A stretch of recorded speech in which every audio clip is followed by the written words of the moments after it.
First up, some user-defined function concepts. What's a user-defined function? Well, just like almost everything else that we've seen in the last few lessons, a user-defined function is a reusable block of SQL code.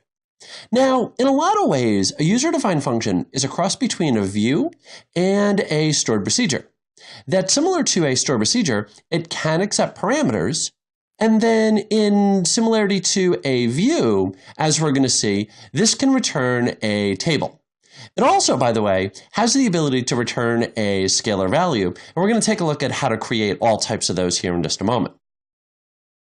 Now, user-defined functions do have a lot of advantages, in particular, modular programming, and the fact that table-valued functions can be used in a from clause.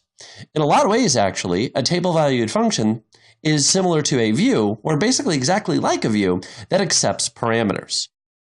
User-defined functions don't, however, come without their disadvantages.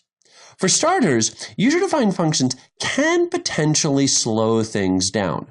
One of the biggest issues about user-defined functions is that people will frequently put them into a where line. So I'm going to do some form of comparison, take a column, and pass that into my function looking for the value. Unfortunately, what SQL winds up having to do with that is it winds up having to actually go through every single row, passing the value into the function, and then getting the result back.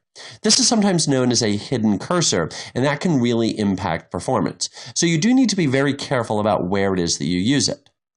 Additionally, user-defined functions are read-only, so you're not going to be able to modify data through a user-defined function like you could with a stored procedure.